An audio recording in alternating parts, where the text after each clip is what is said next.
A starving German shepherd dragged his broken body across frozen concrete chains, cutting into his neck. 50 miles. Bleeding paws. 3 years of hell. He collapsed at the feet of a man in a wheelchair who hadn't walked since the explosion that was supposed to kill them both. Officer Marcus Cole stopped breathing. Those eyes. Golden brown. That scar across the muzzle. Impossible.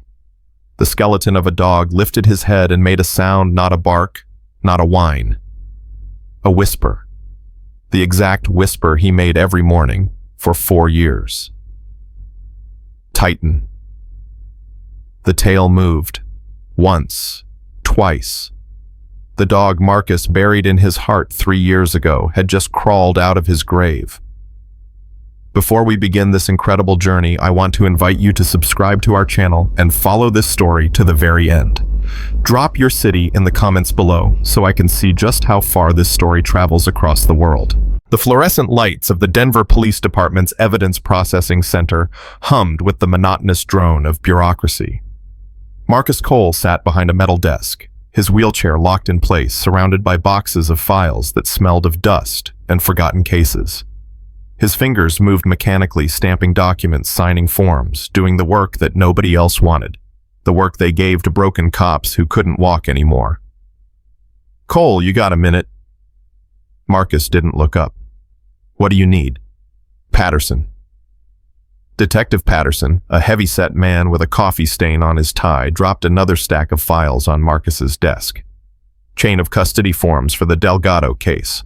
Captain wants them by 5. "Fine." Patterson lingered. He always lingered. Marcus could feel the pity radiating off him like cheap cologne.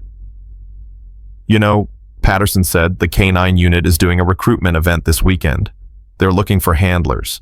I thought maybe—" "No." "Marcus, it's been 3 years. Maybe it's time to—" "I said no." Marcus's voice cut through the air like a blade. His hands stopped moving, his jaw tightened. "Is there anything else?" Patterson held up his hands and backed away. "Just trying to help, man." "Don't." The detective retreated and Marcus sat motionless for a long moment. His eyes drifted involuntarily toward the window. Outside in the training yard he could see them. German shepherds. 4 of them, running drills with their handlers, their movements sharp and synchronized. Beautiful. Deadly. Loyal. Everything Titan had been. Marcus forced his eyes back to the paperwork. His hands trembled slightly as he picked up his pen. At 6:47 p.m., Marcus wheeled himself through the parking garage toward his modified van. The garage was nearly empty now, most of the day shift long gone. His breath formed small clouds in the cold December air. His phone buzzed. Mom. "Hey, Mom." "Marcus, honey, are you coming home soon? I made pot roast." "I'm leaving now. 20 minutes. "Good. And Marcus?" Helen Cole's voice carried that tone, the careful, walking on eggshells tone she'd been using for 3 years. "How was your day?" "Fine, Mom. It was fine." "Did you eat lunch?" "Yes." "Are you lying to me?" Marcus almost smiled. "Almost. I'll be home soon." He ended the call and transferred himself into the driver's seat, folding his wheelchair with practiced efficiency. The van roared to life, and he pulled out of the garage onto the wet Denver streets. The route home took him through the industrial district, past the old rail yards, past the warehouses, past the one that had changed everything. Marcus usually avoided this area. He took the long way, adding 15 minutes to his commute just to keep those buildings out of his sight. But tonight, construction had closed his normal route, and the GPS had betrayed him.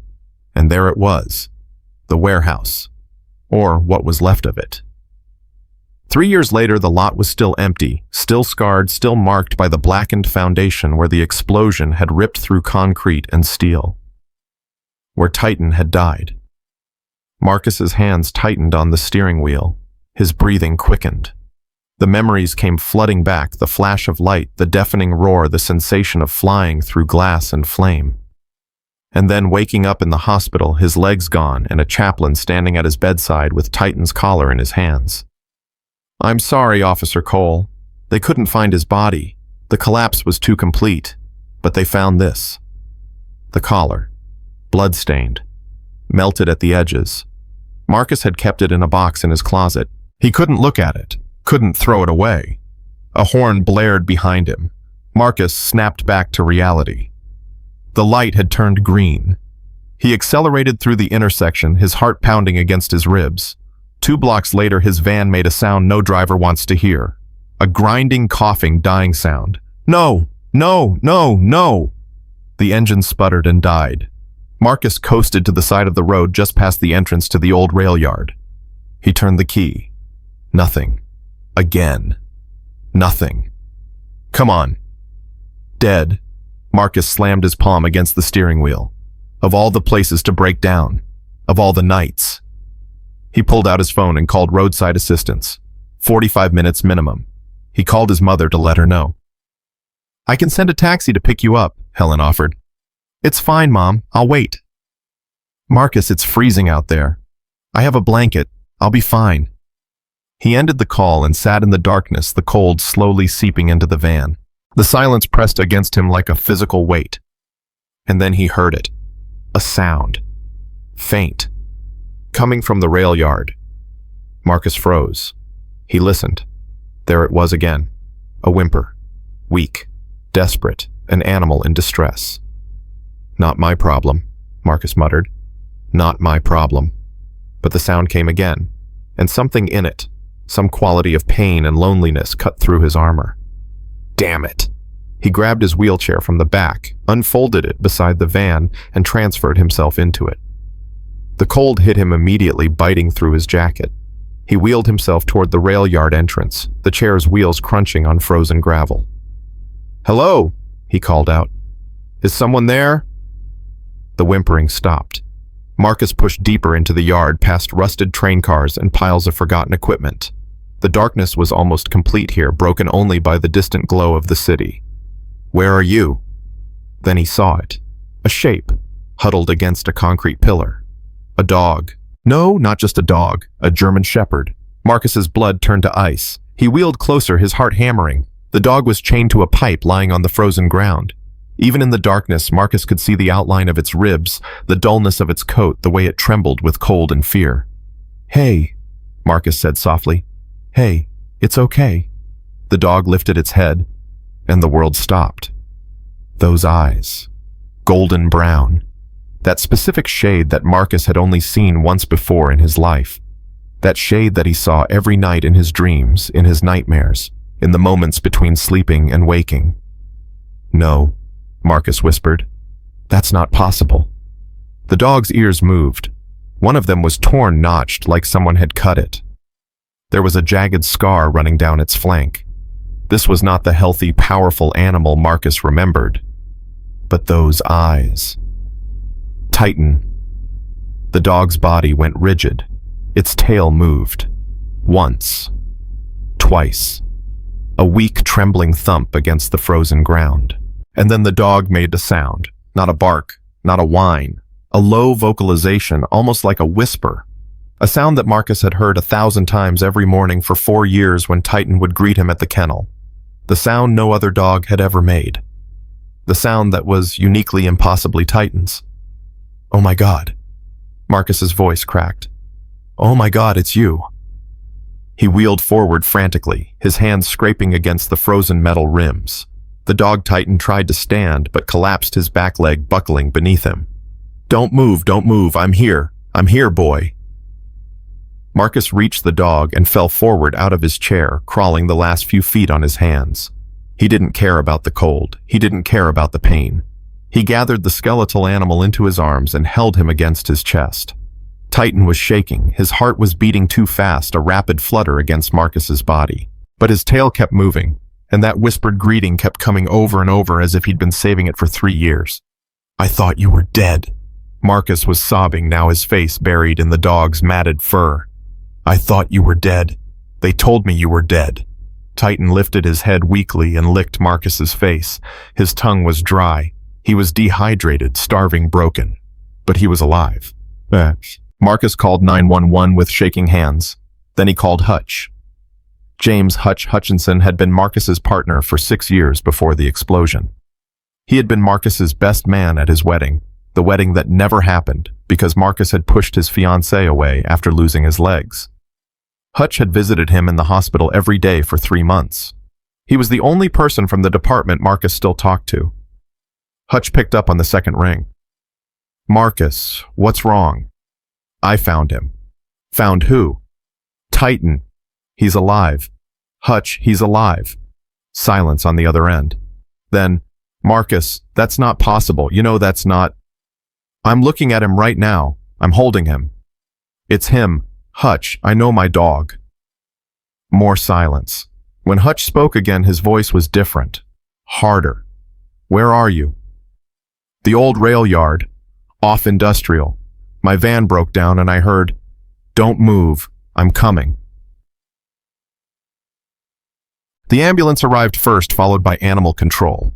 But Marcus refused to let anyone touch Titan until Dr. Sarah Chen arrived. Sarah was the chief veterinarian at Rocky Mountain Emergency Animal Hospital. She was 42, no nonsense, and she had treated police dogs for 15 years. More importantly, she had treated Titan. She knelt beside Marcus on the frozen ground, her breath forming clouds in the cold air. "Marcus," she said gently, "I need to examine him." "It's him, Sarah. I know it's him." "Let me confirm it." She pulled out a portable scanner.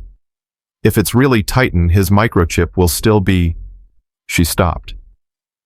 "What?" Marcus demanded. "What is it?" Sarah stared at the scanner's display. Her face had gone pale. "K9 unit number 4478, she read slowly. "Denver Police Department. Handler Officer Marcus Cole. Status deceased." She looked up at Marcus with wide eyes. "It's him. Marcus, it's really him." Hutch arrived 20 minutes later, his unmarked sedan skidding to a stop on the gravel. He approached cautiously, his detective's eyes taking in the scene, the chained pipe, the frozen ground, the skeletal dog cradled in Marcus's arms. "Jesus Christ," Hutch breathed. "He's alive," Marcus said. His voice was hoarse. He hadn't let go of Titan since finding him. 3 years, Hutch. He's been alive for 3 years. Hutch crouched down. He looked at the dog closely, recognition flickering in his eyes. He had worked with Titan too. He knew this animal. "How?" Hutch asked. "The explosion, the collapse we searched for days. Someone took him." "What?" Marcus pointed at the chain attached to Titan's collar. It was heavy duty, designed to restrain. And Titan's body told its own story, the scars, the notched ear, the evidence of repeated abuse. Someone took him from that warehouse before it collapsed. Someone's been keeping him, hurting him. Hutch stood up slowly. His jaw was tight.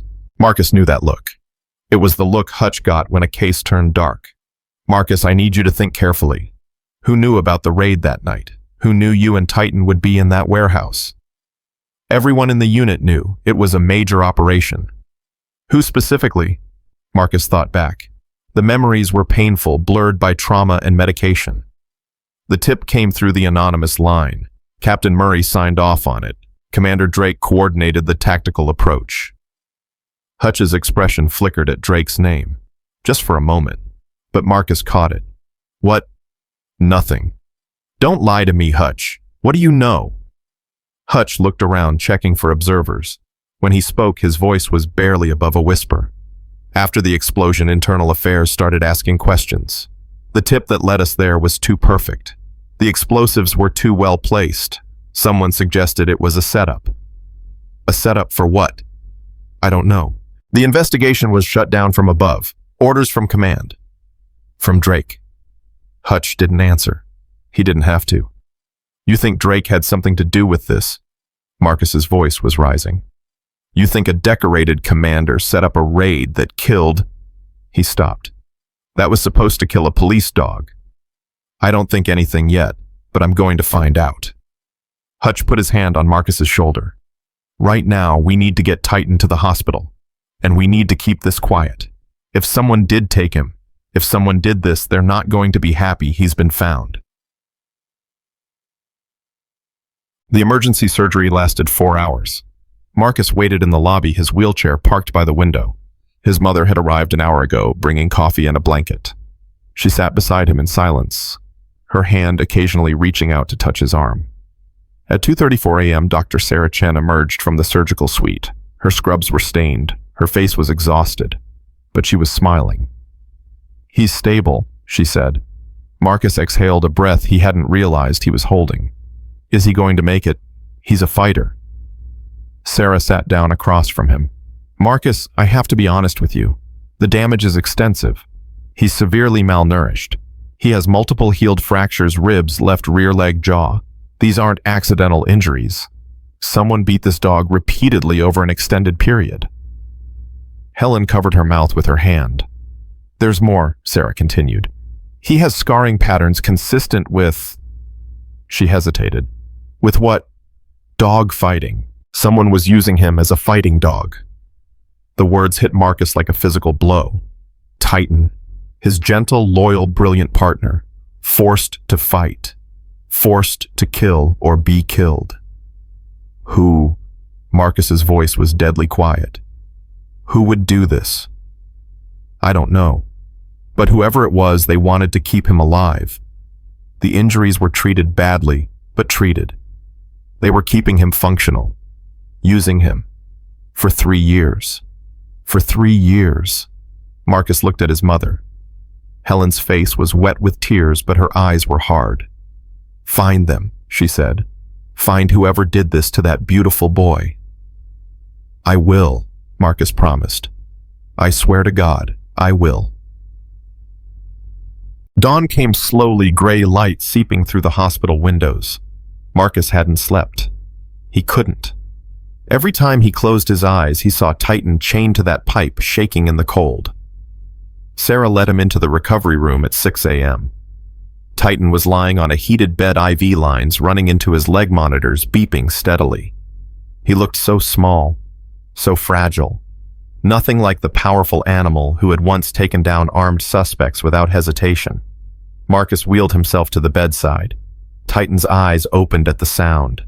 And despite everything, the pain, the trauma, the 3 years of horror, his tail began to wag. "Hey, buddy," Marcus whispered. "Hey, I'm here." He reached out and touched Titan's head. The dog leaned into his hand, closing his eyes. "I'm sorry," Marcus's voice broke. "I'm so sorry I didn't find you sooner. I'm sorry I gave up. I'm sorry I..." Titan made that sound again, that whispered greeting, as if to say, "You're here now. That's all that matters." "I'm going to fix this," Marcus said. "I'm going to find out who did this to you, and I'm going to make them pay." A noise at the door made him turn. Hutch was standing there, his face grim. "Marcus, we need to talk." "What is it?" Hutch stepped inside and closed the door behind him. He was holding a manila folder. "I spent all night pulling records, quietly, off the books." He opened the folder. "In the last 5 years, 7 police dogs from the Denver area have been reported killed in the line of duty. Bodies never recovered. Sound familiar?" Marcus felt his blood run cold. 7. 7. All German shepherds. All from high-risk operations. All supposedly died in circumstances where recovery of remains was impossible. Explosions, fires, collapses. You think Titan wasn't the only one. I think someone's been stealing police dogs and making it look like they died." Hutch pulled out a photograph. "And I think I know who." The photo showed a man in a decorated police uniform. Silver hair, square jaw, the confident posture of someone who knew he was untouchable. Commander Vincent Drake. Marcus stared at the image. Drake. The man who had coordinated the warehouse raid. The man who had given the order for Marcus and Titan to enter through the back. The man who had personally delivered condolences at the hospital. "You have proof?" "Not yet, but I have connections. Someone in the underground fight scene who owes me a favor. If police dogs are being sold into fighting rings, he'll know about it." Marcus looked at Titan lying broken on the hospital bed. Then he looked at his own useless legs. "I can't help you," he said bitterly.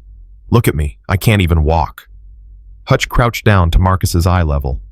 You're the best investigator I've ever worked with. You don't investigate with your legs. You investigate with your mind. The department won't authorize. Screw the department. This isn't official. This is personal. Hutch stood up. Someone stole your partner Marcus. Someone tortured him for 3 years while you thought he was dead. Don't you want to know who? Marcus looked at Titan again. The dog was watching him, those golden brown eyes filled with something that looked like hope. Yes, Marcus said. I want to know. 2 days later, Hutch met with his contact. Rosa Martinez was a former cartel informant who had turned state's evidence 7 years ago. She now ran a food truck in Lakewood, but she still had her fingers on the pulse of Denver's criminal underground. They met behind the truck in the alley. Rosa was smoking a cigarette, her dark hair pulled back in a severe bun. You're asking about dog fighting, she said. It wasn't a question. I'm asking about police dogs in fighting rings. Rosa laughed bitterly. You think that's news cops have been dirty since the first cop pinned on a badge. I need specifics, Rosa. Names, locations. She took a long drag on her cigarette. There's a big operation, high-end, not the street-level garbage in abandoned warehouses. This is organized, private, rich clients betting serious money. Who runs it? I don't know the name, but I know the dogs come from somewhere special. Trained attack dogs, military, police. The kind of dogs that know how to fight and kill. Where do they hold the fights? Different places, moves around. But there's a staging area where they keep the dogs before transport. An old meatpacking plant outside the city. Hutch wrote it down. When's the next fight? Rosa shook her head. I don't know, but I can find out. She dropped her cigarette and crushed it under her heel. This is going to cost you, Hutchinson. Name your price. Immunity. Full immunity for anything that comes up in the investigation. And protection if this goes bad. Done. Rosa studied him for a long moment. You're serious about this? Who did they take? A friend's dog. A hero. The best canine I ever worked with. Something softened in Rosa's eyes. I'll make some calls. But Hutchinson, whoever's running this, they're connected. High up. You pull this thread, you might not like what unravels. I'll take that risk. Radsun. Marcus was at the hospital when Hutch called with the update. He listened in silence, his hand resting on Titan's head. A meatpacking plant, Marcus repeated. When can we move? We can't just raid the place, Hutch said. We need evidence. We need to know who's involved. And we need to do this without tipping off Drake. How long? Rosa's working on it. Could be days, could be weeks. Titan can't wait weeks. There are other dogs out there, Hutch. Dogs like him suffering right now. I know, but if we move too fast, we lose everything. Drake walks the dogs disappear and we end up face down in a ditch somewhere. Marcus closed his eyes. He hated this. The waiting, the helplessness. Fine, he said. But the second we have something actionable, we move. Agreed. There's something else. What? I did some digging into Drake's finances. He's got money. A lot of money. Way more than a commander's salary would explain. Dirty money. Probably. I'm trying to trace the source, but he's smart. Multiple shell companies, offshore accounts. This guy knows how to hide his tracks.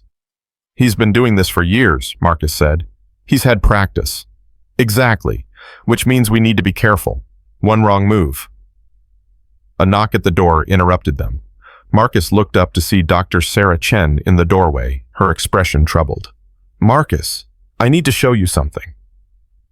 Sarah led him to her office and pulled up a series of x-rays on her computer screen. These are Titan's scans, she said. Look at this. She pointed to a series of healed fractures along the ribs. These injuries are consistent with blunt force trauma. But look at the pattern. They're too regular, too precise. What are you saying? I'm saying someone knew exactly how hard to hit him to cause pain without causing permanent damage. This wasn't random abuse. This was systematic conditioning. Breaking him down and building him back up. Training him to fight. Marcus felt sick. They were programming him. Yes, but here's the thing. Sarah pulled up another image. Look at his brain scans.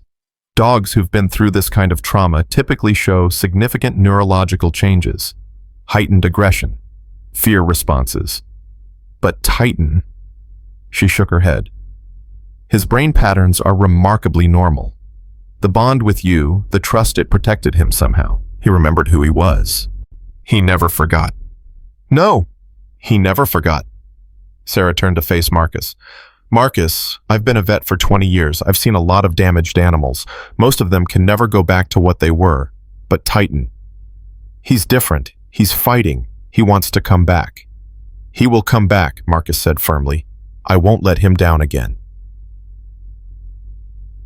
That night, Marcus sat beside Titan's bed, unable to sleep. The hospital was quiet, only the soft beeping of monitors breaking the silence. I should have known, Marcus whispered to his sleeping partner. I should have felt it. 3 years and I just gave up, stopped looking, stopped hoping. Titan's ear twitched, but he didn't wake. You never gave up, did you? Through all of it, the beatings, the fighting, the pain, you never stopped believing I'd find you. Marcus looked at his wheelchair sitting empty beside the bed. Then he looked at the closet in the corner of the room.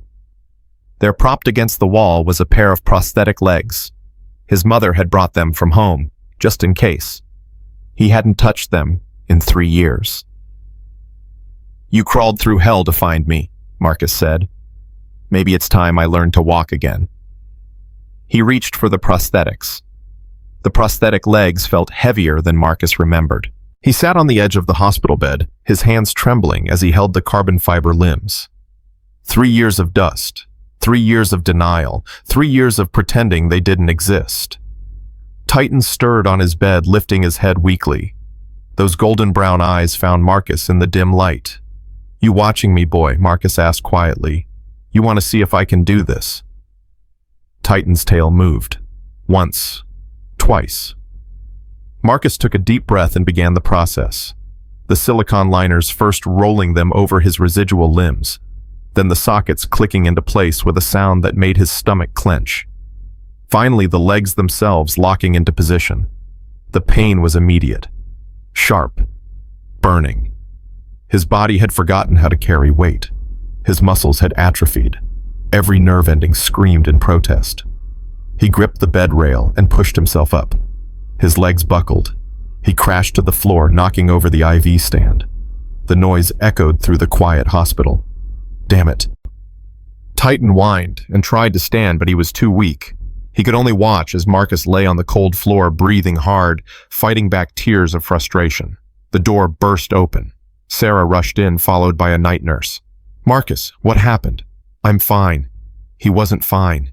He was shaking, sweating. His stumps throbbed with pain. Just help me up. Sarah knelt beside him. What were you thinking? You can't just put on prosthetics after 3 years without physical therapy. You could have seriously hurt yourself. I need to walk. You need to heal, just like him. She gestured toward Titan. You both need time. There is no time. Marcus grabbed her arm, his grip fierce. There are other dogs out there, Sarah. Right now. Suffering like he suffered. I can't save them from a wheelchair. Sarah studied his face for a long moment. Then she sighed. Tomorrow morning, I'm calling the best physical therapist I know. We're going to do this right. But tonight, you rest. She helped him back into his chair. Deal. Marcus looked at Titan. The dog was still watching him, still waiting. Deal. The next morning, Rosa called Hutch with news that changed everything. The fight is in 72 hours, she said. Big one.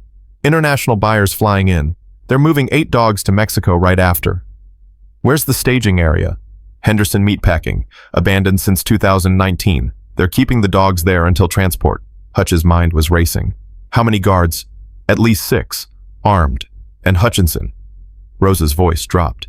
I got a name. The man running this whole operation. They call him the Commander. Hutch felt ice in his veins. Drake. You know him. Yeah, I know him.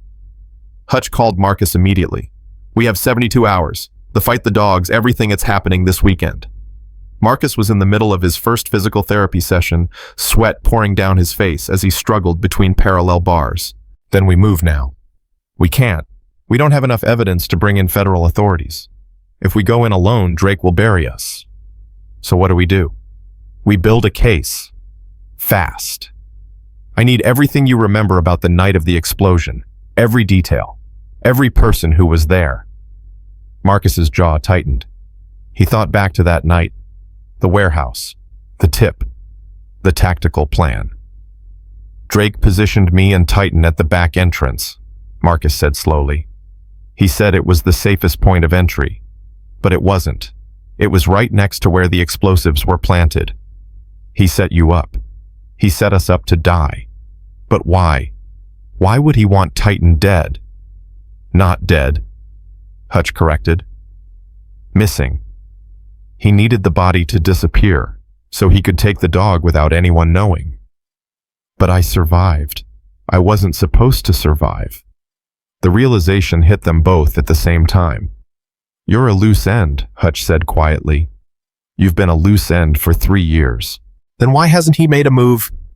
Because you were broken, in a wheelchair, no threat to anyone. But now, Hutch paused.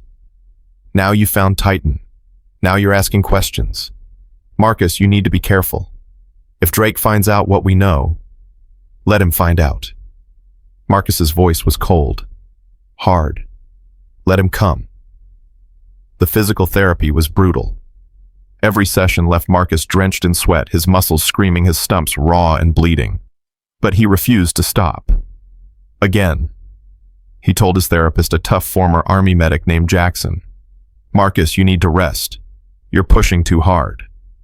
Again. Jackson shook his head but reset the parallel bars. You're going to hurt yourself. I've been hurt. I've been broken. I've spent 3 years in a chair feeling sorry for myself while my partner was being tortured. Marcus gripped the bars. I'm done being broken. He took a step, then another. His legs shook. His balance wavered. But he didn't fall. That's it, Jackson said, surprise in his voice. That's it, man. Keep going. 3 steps, 4, 5. Marcus reached the end of the bars and turned around. His face was pale, his body trembling, but his eyes were on fire. Again. While Marcus trained, Hutch worked the investigation. He pulled Drake's phone records. Nothing suspicious. He traced the shell companies linked to Drake's bank accounts. Dead ends. He interviewed former members of the K9 unit who had lost dogs in line-of-duty deaths. They all told the same story. Bodies never recovered, investigations closed quickly. No questions asked. On the second day, Hutch got a break. Miguel Santos was a young K9 handler whose dog Shadow had died in a drug raid 6 months ago. He was 28, idealistic, and still grieving. I never believed it, Miguel told Hutch over coffee at a diner far from the precinct. Shadow was too smart, too fast. He wouldn't have gotten caught in that fire. Did you ever see the body? No. They said it was too burned, unrecoverable. They gave me his collar and told me to move on. Miguel's hands clenched around his coffee cup. But I know my dog detective. I trained him from a puppy, and I know he's still out there. What if I told you there's a chance you're right? Miguel looked up sharply. What do you mean? Hutch leaned forward. I need you to keep this conversation between us. Can you do that? Yes. We found a dog 2 nights ago, a K9 that was supposed to be dead for 3 years. He was being held at an abandoned rail yard, starving, covered in scars. Miguel's face went pale. Titan, Marcus Cole's Titan. You know him. Everyone in K9 knew Titan. He was legendary, but he died in the warehouse explosion. Everyone said, everyone was wrong. Someone took him. Someone's been using police dogs in fighting rings, and we think the same person might have taken Shadow. Miguel stood up so fast he knocked over his coffee. Where are they keeping him? Sit down. Hutch's voice was commanding. We're building a case. We move in less than 48 hours. But I need to know if you're in. I'm in. Miguel sat back down, his eyes blazing. Tell me what you need. The team came together quickly. Dr. Sarah Chen agreed to provide medical support, converting her mobile veterinary unit into an emergency response vehicle. Rosa used her contacts to get detailed layouts of the meatpacking plant. Miguel brought his tactical training and his desperate need for answers about Shadow. They met at Marcus's mother's house, away from any police surveillance. Helen Cole served coffee and sandwiches, then sat in the corner, listening to every word. 6 guards minimum, Hutch said, spreading a hand-drawn map on the kitchen table. They rotate in 3-hour shifts. The dogs are kept in the cold storage area, plenty of space, soundproof, no windows. Entry points, Miguel asked. Main loading dock side door and a ventilation shaft on the roof. The shaft is our best bet. It leads directly to the storage area. What about Drake? Marcus asked. He was actually standing, leaning on a cane for support. Will he be there? Unknown. Rosa's contact says the commander rarely shows up at the staging area. He keeps his hands clean. Then we make him show up. Everyone looked at Marcus. How? Hutch asked. Titan. Marcus's voice was steady. If Drake knows Titan is alive, if he knows we found him, he'll come. He has to. Titan is evidence. Titan can identify him. He'll want to destroy that evidence personally.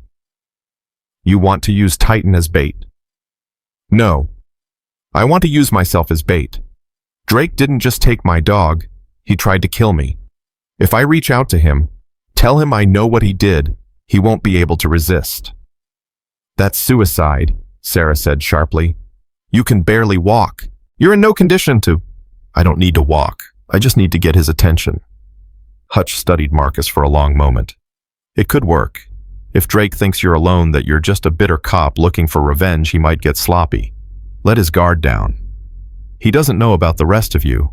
As far as he's concerned, I'm a washed-up cripple with a grudge. And if he decides to just kill you, then you'll have your evidence, and you'll take him down anyway. Helen Cole stood up from her chair. Everyone turned to look at her. Absolutely not, she said. Her voice was quiet but filled with steel. I am not losing my son. Mom. No. She walked over to Marcus and took his face in her hands. I watched you come home from that hospital in a wheelchair. I watched you give up on life. I watched you stare out the window for 3 years waiting to die. And then that dog came back and I saw something in your eyes that I thought was gone forever. Her voice cracked. Her voice. Hope. I saw hope. And I am not watching you throw that away on some suicide mission. This isn't a suicide mission. This is justice. Justice won't bring you back if he kills you. Mom. Marcus gently removed her hands and held them in his own. Titan crawled through hell for 3 years to find me. He never gave up. Never stopped believing. I owe him everything. I owe him my life. Helen was crying now. You owe me too, Marcus. I'm your mother. I've already buried your father. Don't make me bury you. Marcus pulled her into a hug.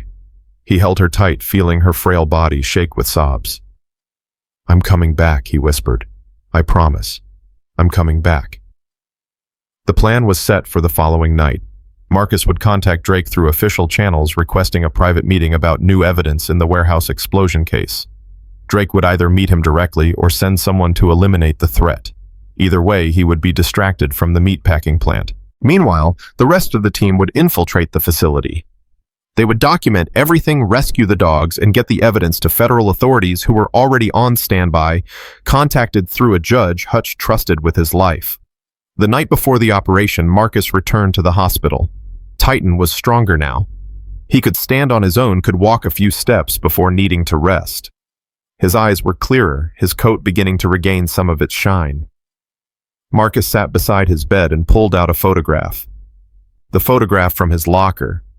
The one showing them together, foreheads, touching eyes, locked in perfect trust. Tomorrow night, Marcus said quietly, we're going to get them all, boy. Every dog they stole, every person who hurt you. Titan's tail wagged weakly. And then we're going home, you and me, just like before. Marcus reached into his pocket and pulled out something else. Titan's original collar. The one they'd found in the wreckage 3 years ago. Cleaned, repaired, the metal tags polished until they gleamed. I kept this, Marcus said, his voice breaking. I couldn't throw it away. I couldn't let you go. He fastened the collar around Titan's neck. The dog lifted his head, sniffing the familiar leather, and made that whispering sound, the greeting he'd been saving for 3 years. I know, buddy. Marcus pressed his forehead against Titan's. I missed you too. 6 hours before the operation, Marcus made the call. Commander Drake's office. This is Officer Marcus Cole. I need to speak with the commander. It's urgent. A pause. Please hold. 30 seconds. 45. Then a familiar voice. Marcus, this is a surprise. Drake's voice was smooth, controlled, betraying nothing. Marcus felt his blood pressure spike. Commander, I need to meet with you. Tonight. That's rather short notice. What's this about? The warehouse explosion. I have new evidence. Evidence that proves it wasn't an accident. A longer pause this time. When Drake spoke again, there was something different in his voice. Something cold. That case was closed 3 years ago, Marcus. It shouldn't have been. I know what happened. I know why Titan's body was never found. You're upset. Understandable. Losing a partner is hard. But I think you're seeing conspiracies where there are none. Then meet with me. Prove me wrong. Drake laughed softly. You really have lost your mind, haven't you? 3 years in that chair, stewing in your own bitterness. It's sad, Marcus. Truly sad. Miller Park, the gazebo by the lake, 9 o'clock. And if I refuse, then I go to internal affairs tomorrow morning with everything I have. Another pause. Marcus could almost hear Drake calculating, weighing options. Fine, Drake said finally. Miller Park, 9 o'clock. But Marcus, come alone. This conversation stays between us. Agreed. Marcus hung up and looked at Hutch, who had been listening on a second phone. He took the bait, Hutch said. Yeah, he did. You know this could be a trap. He might be sending people to kill you. I'm counting on it. Marcus checked his watch. You need to move. The meatpacking plant won't wait. Hutch gripped Marcus's shoulder. Be careful, brother. You too. Helen drove Marcus to the park. She didn't want to, she'd argued, pleaded, even threatened to take his car keys. But in the end, she understood. Some debts could only be paid in blood. I'll be in the parking lot, she said, her hands tight on the steering wheel. Any sign of trouble, I'm calling the police. Mom, the police can't help. Drake is the police. Then I'm calling the FBI, the National Guard, the damn army if I have to. She looked at him, her eyes fierce. You come back to me, Marcus Cole. You hear me? Yes, ma'am. Marcus transferred into his wheelchair and rolled toward the gazebo. He had considered using his prosthetics, but he wanted Drake to see him in the chair. Wanted him to underestimate him. Wanted him to feel safe. The park was dark and quiet. Marcus positioned himself in the gazebo and waited. At 9:07, a figure emerged from the shadows. Commander Vincent Drake walked like a man who owned the world. He was tall, broad-shouldered, with silver hair and cold blue eyes. His uniform was perfectly pressed. His shoes gleamed even in the darkness. Marcus. He smiled, but the smile didn't reach his eyes. You look terrible. 3 years in a wheelchair will do that. Drake circled the gazebo slowly, his hands clasped behind his back. So, what's this evidence you claim to have? He's alive. Drake stopped. Excuse me. Titan, my dog, he's alive. I found him 3 days ago in the old rail yard. Starving. Scarred. But alive. Drake's expression didn't change, but something flickered in his eyes. Something dark. That's impossible. The explosion. There was no explosion. Not where we were. You set the charges to cut off the back entrance, to trap us. But you didn't expect the fire to spread so fast. Titan got out before the collapse. You're delusional. Am I? Then explain the microchip. Explain the DNA test. Explain the 3 years of abuse, the fighting scars, the broken bones. Drake stopped circling. He stood directly in front of Marcus, his face a mask of cold calculation. "Even if what you're saying is true," he said slowly, "what do you think you're going to do about it? You're a cripple, Marcus, a desk jockey. You have no power, no resources, no allies. Your own department thinks you're a burnout. Maybe, but I have evidence, and I have a very good lawyer." Drake laughed. "A lawyer? You think you can take me down with a lawsuit? I've been doing this for 15 years. Judges, prosecutors, politicians, they all owe me favors. You'll be dead before you file a single motion." "Is that a threat, Commander?" "That's a promise." Drake pulled out a phone and sent a text. "My associates will be here in 2 minutes. They're going to take you somewhere quiet. And when they're done, they're going to find your mother. That sweet old lady who dropped you off." Marcus's blood ran cold. "You leave her out of this. Should have thought about that before you called me." Drake leaned down, his face inches from Marcus's. "You should have stayed in your chair and kept your mouth shut. Now everyone you love is going to suffer." 2 black SUVs pulled into the parking lot, and at the same moment 5 miles away, the team breached the meatpacking plant. The SUV doors opened and 4 men stepped out. They moved with military precision, their hands resting on holstered weapons. Drake straightened his jacket and stepped back from Marcus's wheelchair. "Take him," Drake said calmly. "Make it clean and find the mother." Marcus didn't move. He kept his eyes locked on Drake's face, watching for the moment, the exact moment. "You made one mistake," Marcus said quietly. "And what's that?" "You assumed I came alone." A gunshot cracked through the night air. One of the SUV's tires exploded, then another. The 4 men spun, reaching for their weapons, but they couldn't see where the shots were coming from. Helen Cole stepped out from behind a maintenance building, a hunting rifle pressed against her shoulder. Her hands were steady, her eyes were cold.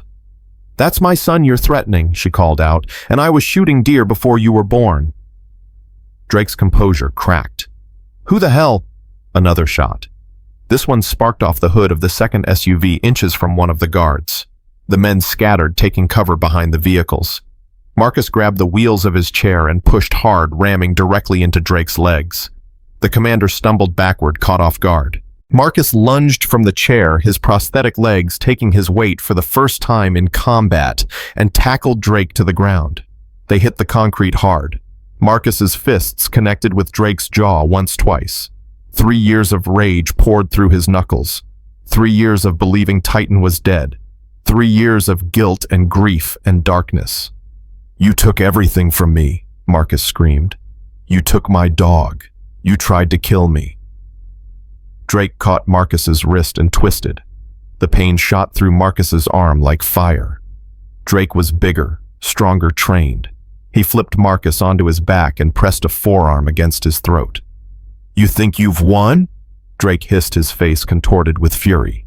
"You think this changes anything? I have connections in every agency in this state. You'll never prove." A sound cut through the night, distant at first, then growing louder. Sirens. Dozens of them, coming from every direction. Drake's eyes widened. "No, that's not possible." "Federal agents," Marcus choked out. "Hutch contacted them yesterday. They've been waiting for you to make a move, and you just did, in front of witnesses." Drake looked up. Headlights were pouring into the park from 3 different entrances. FBI tactical vehicles, state police, sheriff's department. You were never bait, Drake realized. This was a setup. "How does it feel?" Drake's hand went to his sidearm. He drew the weapon and pressed it against Marcus's forehead. "If I'm going down, I'm taking you with me." Another gunshot. Drake screamed and dropped the weapon. His right hand was bleeding a bullet through his palm. Helen Cole walked toward them, smoke still rising from her rifle barrel. "I told you," she said evenly. "That's my son." Federal agents swarmed the gazebo within seconds. Drake was pinned to the ground, handcuffs clicking around his wrists. Someone was reading him his rights, but the words blurred into background noise. Marcus lay on his back, staring at the sky, his heart pounding so hard he thought it might burst. He was alive. Drake was caught. It was over. But 5 miles away at the Henderson meatpacking plant, it was just beginning. Hutch led the team through the ventilation shaft, his body pressed against the cold metal as he crawled forward inch by inch. Behind him came Miguel, then Rosa, then Dr. Sarah Chen with her medical kit. "How much farther?" Miguel whispered. 30 feet. The shaft opens above the cold storage area. They moved in silence, the only sound their controlled breathing and the soft scrape of clothing against metal. Hutch could feel the adrenaline coursing through his veins. 22 years on the force, and this was the most dangerous operation of his career. Because this time, there was no backup, no department support, no safety net. The shaft ended at a grated vent. Hutch peered through the slats and felt his stomach drop. The cold storage area was massive. Industrial refrigeration units lined the walls, long since deactivated. But in the center of the space, arranged in a rough circle, were cages, dozens of them. And inside those cages were dogs. German shepherds, Belgian Malinois, Dutch shepherds, all breeds favored by police and military units, all scarred thin and trembling. "Oh my God," Sarah whispered from behind Hutch. "There are so many." "Focus," Hutch said tightly. "We have a job to do." He pulled out his phone and checked the signal. 2 bars. Enough. He sent a text to the FBI tactical team, target confirmed. Dogs located, ready to breach. The response came immediately. Hold position. Cavalry incoming. ETA 4 minutes. 4 minutes. They just had to hold position for 4 minutes. And then one of the dogs started barking. It was a sharp, desperate sound that echoed through the storage area like an alarm. Other dogs joined in. Within seconds, the entire building was filled with the cacophony of barking, howling, crying. "What's happening?" Miguel asked. Hutch's blood ran cold. "They know we're here." Footsteps below. Guards rushing toward the storage area, weapons drawn. One of them was shouting into a radio, "We have a breach. Multiple intruders in the ventilation system." "We have to move," Rosa said. "Now." Hutch kicked open the vent grate. It crashed to the floor 15 feet below. He didn't hesitate. He dropped through the opening, landing hard, rolling to absorb the impact. His weapon was up before he stopped moving. "Federal officers, drop your weapons." It was a bluff. He wasn't federal. He had no authority here. But sometimes, a bluff was all you had. The guards hesitated for half a second. That was enough. Miguel dropped through the vent behind Hutch, his weapon trained on the nearest guard. Rosa followed, positioning herself to cover the main entrance. Sarah stayed in the shaft, ready to provide medical support when needed. "I said drop your weapons," Hutch commanded again. "This building is surrounded. You have 5 seconds to comply." One of the guards, a young man maybe 25 with fear in his eyes, slowly lowered his weapon. Another followed, then a third. But the 4th guard was older, harder. He had the dead eyes of someone who had done terrible things and learned to live with them. "You're bluffing," the older guard said. "If you were feds, you would have come through the door, not the ceiling." "You willing to bet your life on that?" The guard smiled. It was not a pleasant expression. "Actually, yeah, I am." He raised his weapon and fired.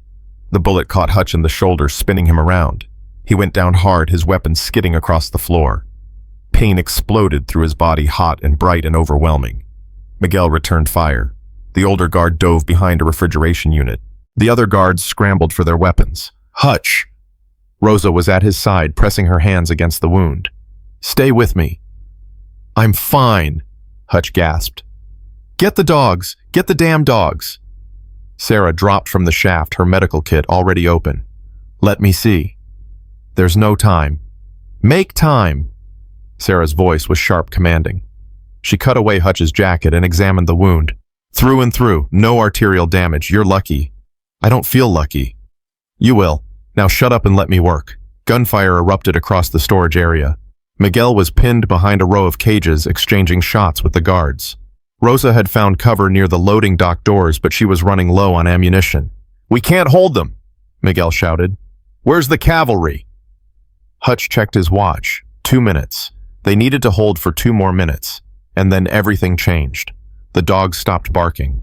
All of them at once, as if someone had flipped a switch. The sudden silence was more terrifying than the noise had been. One of the cages rattled. A large German shepherd was pressing against the bars, his eyes fixed on something across the room. something only he could see. A low sound emerged from his throat. Not a bark, not a growl, a whisper. Miguel froze. He knew that sound.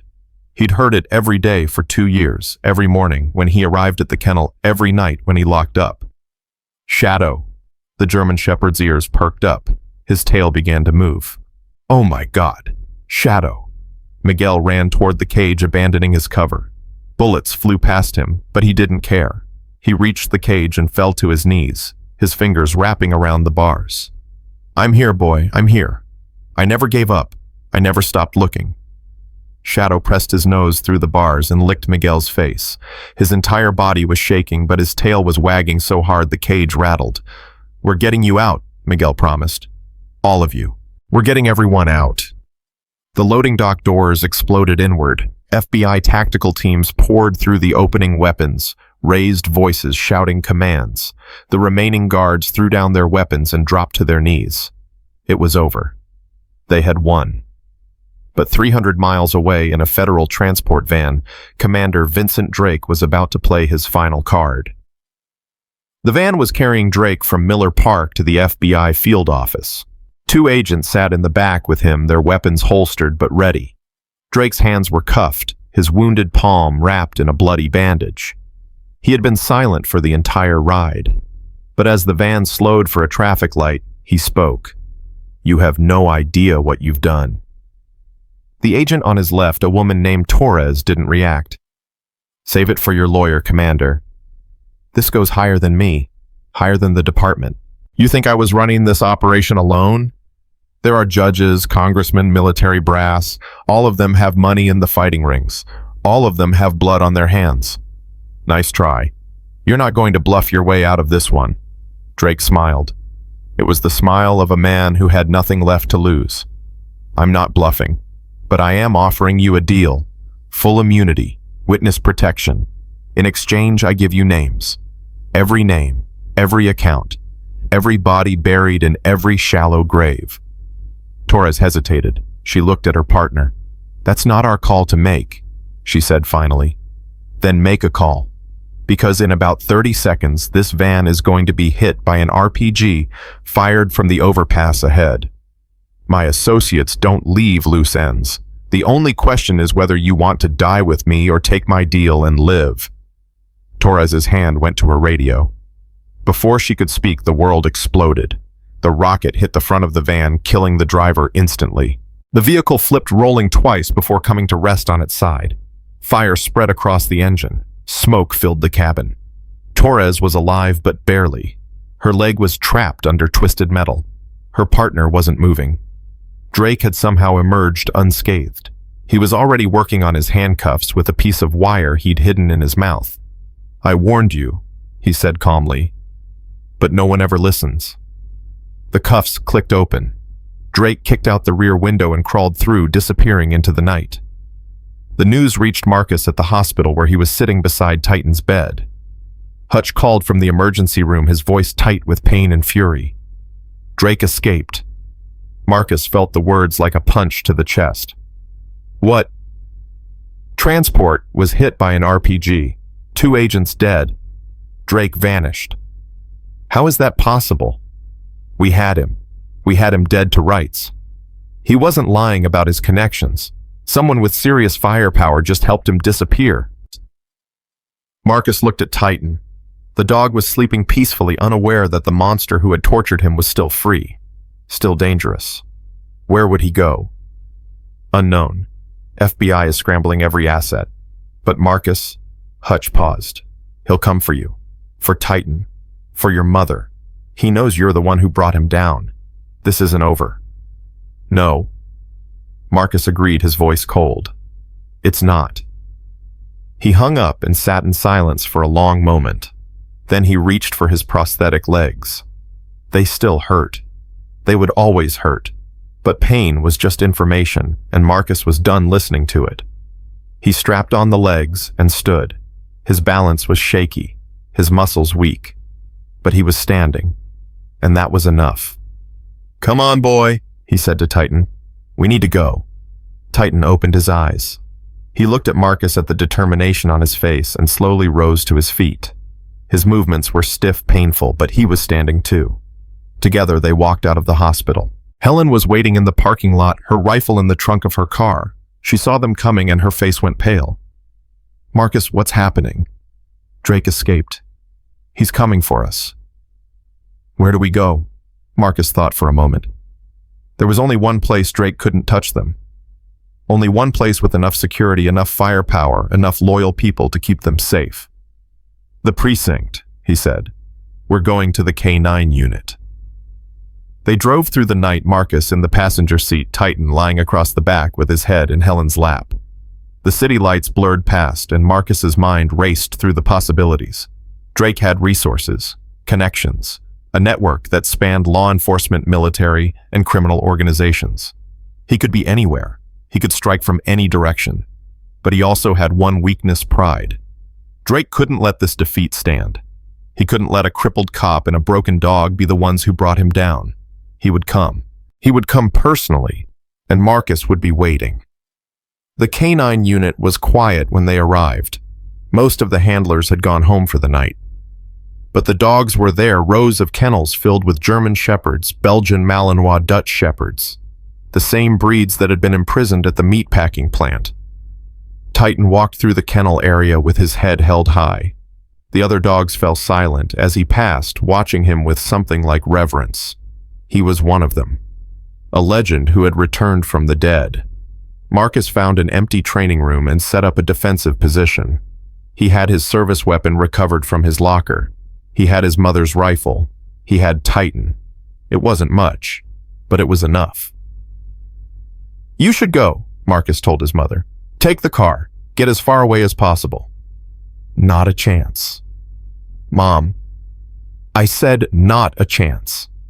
Helen's voice was fierce. "I let you face that monster alone once. I'm not doing it again." "You could get killed." "So could you. And I'm not living in a world without my son." She picked up the rifle and checked the ammunition. "Now stop arguing and tell me where you want me positioned." Marcus stared at her for a long moment. Then, despite everything, despite the danger, the fear, the uncertainty, he smiled.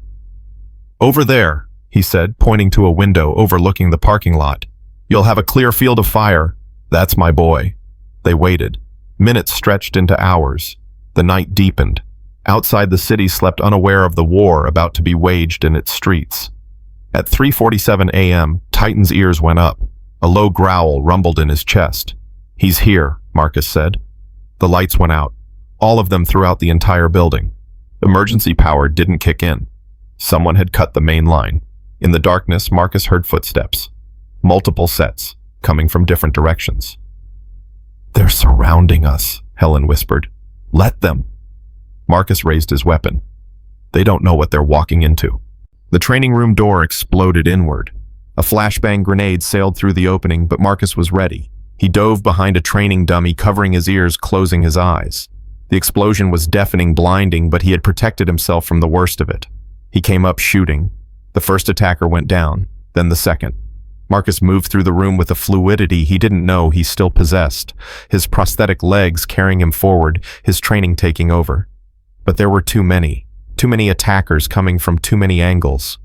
A bullet grazed his arm. Another hit his prosthetic leg, shattering the ankle joint. He went down hard. "Marcus." Helen's rifle cracked. Another attacker fell. But they were closing in, overwhelming her position. And then, a voice cut through the chaos. "Enough." Commander Vincent Drake stepped through the shattered doorway. He was wearing civilian clothes now, his wounded hand wrapped in fresh bandages.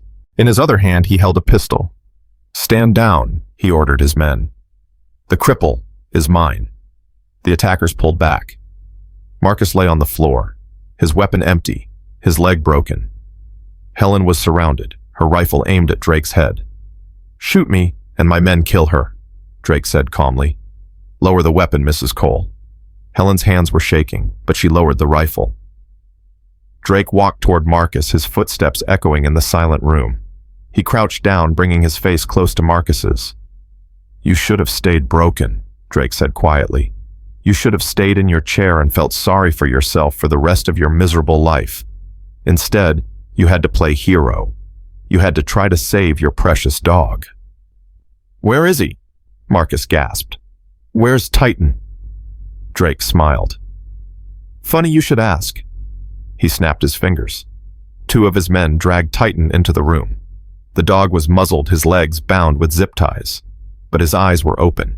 His eyes were locked on Drake. "I was going to put a bullet in him the moment I found him," Drake said.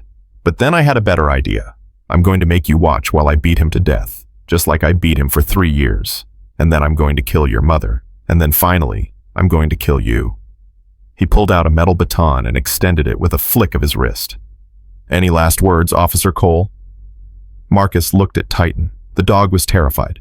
His whole body was shaking, but he wasn't looking at Drake. He was looking at Marcus, waiting. "Just one," Marcus said. He met Titan's eyes, and he gave the command he hadn't given in 3 years, the command that Titan had been trained for, the command that meant everything. "Titan, attack." The zip ties snapped like paper. 3 years of abuse had weakened Titan's body, but they had done nothing to diminish his training. His jaw had been conditioned by 1,000 repetitions, 1,000 commands, 1,000 moments of perfect obedience. The muzzle was designed for transport, not restraint. It flew off as Titan lunged. Drake didn't even have time to scream. 80 pounds of muscle and fury slammed into his chest, driving him backward. The baton flew from his hand. His pistol clattered across the floor. Titan's teeth found Drake's forearm, the one holding the weapon, and bit down with crushing force. The sound that came from Drake was inhuman, a shriek of pure agony that echoed through the training room. His men raised their weapons, but they couldn't fire without hitting their commander. "Get him off! Get him off me!" Marcus rolled onto his stomach and crawled toward Drake's fallen pistol. His shattered prosthetic dragged uselessly behind him. Every movement sent lightning bolts of pain through his body, but he kept moving. He had to keep moving. Helen saw what he was doing. She grabbed her rifle and fired a shot into the ceiling. The attacker's flinched duct gave Marcus the split second he needed. His fingers closed around the pistol grip. "Everyone freeze!" Marcus shouted, the weapon aimed at the nearest attacker. "First one who moves, I put a bullet in his skull." The room went still. Drake was still screaming. Titan's jaws locked on his arm, blood pooling on the floor. The attackers had their weapons raised, but no clear shot. Stalemate. "Titan," Marcus commanded. "Out." The dog released Drake's arm and stepped back, positioning himself between Marcus and the attackers. His muzzle was red with blood. His eyes never left Drake's writhing form. "Good boy," Marcus breathed. "Good boy." Sirens. Distant, but growing closer. Someone had heard the gunfire. Someone had called for help. "You're finished," Marcus told Drake, who was clutching his mangled arm, his face pale with shock and blood loss. "It's over." "Nothing is over," Drake gasped. "You think this ends with me? I'm one piece of a machine. Cut me out and another piece takes my place. The fights will continue. The money will keep flowing. You've accomplished nothing." "I've accomplished this," Marcus gestured at Drake's broken form. "I've shown everyone that you can bleed, that you can fall, that you're not untouchable." The sirens were screaming now. Red and blue lights flashed through the windows. Doors crashed open throughout the building. Voices shouted commands. Footsteps thundered through the hallways. FBI tactical teams poured into the training room. Drake's men dropped their weapons and surrendered without resistance. It was over. It was finally over. Marcus let the pistol fall from his fingers. He slumped against the wall, his body finally giving out. Titan immediately pressed against him, licking his face, whining softly. "I'm okay, boy. I'm okay." Helen rushed to his side, tears streaming down her face. "Marcus. Oh God, Marcus." "I'm okay, Mom. We made it." She pulled him into her arms and held him like she had when he was a child, when the world was simple and monsters only existed in stories. Marcus let himself be held. He let himself feel safe just for a moment. An FBI agent approached, his weapon holstered. "Officer Cole, I'm Agent Morrison. We need to get you to a hospital." "In a minute." Marcus looked at Drake, who was being handcuffed by 2 agents while a medic worked on his arm. "Make sure he doesn't escape this time." "He won't. We're taking him to a federal detention facility. Maximum security. No stops, no transfers, no chances for his friends to intervene." "His friends are everywhere." "Not anymore." We've been executing warrants all night. Judges, politicians, military officers, everyone connected to his network is being arrested as we speak. Your friend Hutchinson gave us everything we needed." Marcus closed his eyes. Hutch. He'd forgotten about Hutch in the chaos. "Is he okay, Hutchinson?"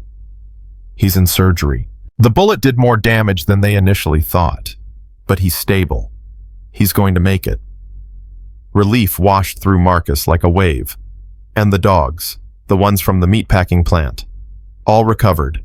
They're being transported to emergency veterinary facilities across the city. Your vet friend Dr. Chen is coordinating the medical response.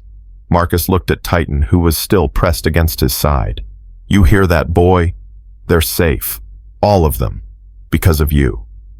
Titan's tail wagged weakly. He was exhausted, wounded, pushed beyond every limit, but he was alive, and he had saved them all. The next 72 hours passed in a blur of hospital rooms, FBI interviews, and media chaos.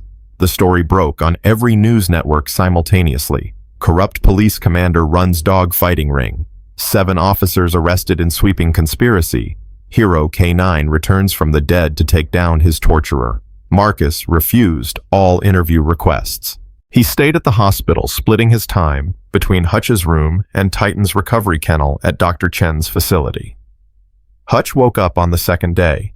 His first words were, "Did we get him?" "We got him," Marcus confirmed. "All of them." Hutch smiled weakly. "Then it was worth it. You almost died." "I've almost died before. Part of the job." Hutch reached out and gripped Marcus's hand. "You did good, partner. You did real good." Marcus didn't know what to say. He just held Hutch's hand and let the silence speak for them. On the third day, Miguel Santos arrived at the hospital with Shadow. The German Shepherd had been treated, cleaned, and fitted with a new collar. He looked nothing like the broken animal they had found in the cages. "He's going to need months of rehabilitation," Miguel said, his voice thick with emotion.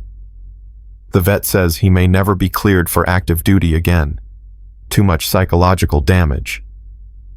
"What are you going to do?" "Keep him."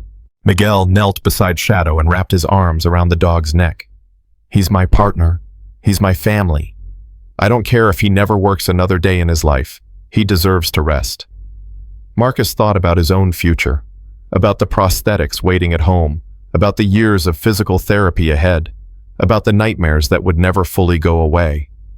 "Yeah," he said quietly. "He deserves that." Helen had a heart episode on the 4th day. Marcus was in the middle of a debriefing with federal prosecutors when his phone buzzed. He looked at the screen and felt his blood turn to ice. "Mom. Hospital. Come now." He burst through the doors of the cardiac unit 15 minutes later, his prosthetics clicking against the linoleum. A nurse tried to stop him, but he pushed past her. He found Helen in a private room hooked up to monitors, an oxygen mask over her face. "Mom." He grabbed her hand. "Mom, can you hear me?" Helen's eyes fluttered open. She looked at him for a long moment, confusion clouding her gaze. Then recognition. Then a weak smile. "You're walking," she whispered. "What?" "You're walking, standing, not the chair." Marcus looked down at his prosthetics. He hadn't even thought about it. He had just moved, just acted, just done what needed to be done. "Yeah, Mom, I'm walking." "Good." Helen's eyes closed. "I was worried. You were stuck for so long." "Mom, what happened?" "The doctors said, stress." Helen's voice was barely audible. "Too much stress, too much worry. My heart couldn't take it." Marcus felt guilt crash over him like a wave. This was his fault. The confrontation with Drake, the shootout, the terror of nearly losing him. It had all been too much for her. "I'm sorry. I'm so sorry. I never should have involved you in—" "Stop." Helen's grip tightened on his hand with surprising strength. "I made my choice. I chose to stand beside my son. I chose to fight for my family. And I would do it again. You could have died. So could you. But we didn't." She opened her eyes and looked at him with a mother's fierce love. "We didn't die, Marcus. We survived. All three of us. Three, you, me, and that beautiful dog who never gave up on you. Helen smiled again. Now stop crying and go tell the doctors I want Titan in here. If I'm going to be stuck in this bed, I want company. Marcus laughed through his tears. I don't think hospitals allow. I don't care what hospitals allow. I was shot at by criminals 3 days ago. I've earned the right to have a dog in my room. Against all protocol, Dr. Chen arranged for Titan to visit. The German Shepherd walked slowly into Helen's room, his movements careful, his eyes bright. He approached the bed and gently rested his head on the mattress beside Helen's hand. Helen stroked his fur, her fingers trembling but steady. There you are, my hero. Titan's tail wagged. He made that whispering sound, the one that had brought Marcus back from the dead, and Helen's eyes filled with tears. I know, she whispered to the dog. I know. You kept him alive for me. You brought him back. I'll never forget that. Never. Marcus watched them together, his mother and his partner, and felt something shift inside his chest. Something that had been locked away for 3 years finally broke free. Hope. The trial began 6 weeks later. Commander Vincent Drake sat at the defense table. His arms still bandaged his face, a mask of cold defiance. His attorneys had tried every trick in the book motions to dismiss claims of entrapment, accusations of prosecutorial misconduct. All denied. The evidence was overwhelming. Financial records, witness testimony, DNA from the recovered dogs matching Drake's properties, video footage from the meatpacking plant, and most damaging of all, the testimony of Rosa Martinez, who had agreed to testify in exchange for immunity. Marcus testified on the 3rd day. He walked into the courtroom on his prosthetics Titan at his side. The dog was wearing his restored police vest, the one he had worn before the explosion, cleaned and fitted with new patches. Service animal. Do not touch. The gallery erupted in whispers. Cameras flashed. The judge called for order. Marcus took the witness stand. Titan sat at his feet, facing the courtroom with the calm alertness of a trained professional. Officer Cole, the prosecutor began, can you describe your relationship with the dog beside you? Marcus looked at Titan. He's my partner. He was assigned to me 7 years ago when I joined the K9 unit. We trained together, worked together, lived together. He saved my life more times than I can count. And what happened on the night of March 14th, 3 years ago? Marcus told the story. The anonymous tip, the warehouse raid, the explosion, the hospital, the collar stained with blood, the 3 years of believing Titan was dead. And what happened when you found him again? He was chained to a pipe in an abandoned rail yard, starving, covered in scars. He looked like a skeleton. But when he saw me, Marcus's voice broke. When he saw me, he wagged his tail. He made the sound he always made when he greeted me. He remembered. What sound was that? A whisper. That's the only way I can describe it. Like he was saying hello without barking. As if on cue, Titan lifted his head and made the sound. It was soft, gentle, unmistakable. The entire courtroom heard it. Several jurors wiped their eyes. Officer Cole, do you see the person responsible for torturing your partner in this courtroom? Marcus looked directly at Drake. Their eyes met. Drake's face remained impassive, but Marcus could see the hatred burning beneath the surface. Yes, Marcus said. Commander Vincent Drake. He orchestrated the explosion that was supposed to kill us both. He stole my partner. He sold him to dogfighting rings. He tortured him for 3 years while I thought he was dead. Objection. Drake's attorney jumped to his feet. Speculation. The witness has no direct evidence. Overruled. The judge's voice was cold. The witness is testifying to his personal knowledge. Continue. The prosecutor nodded. Officer Cole, how do you know Commander Drake was responsible? Because Titan showed me. Excuse me. Marcus took a deep breath.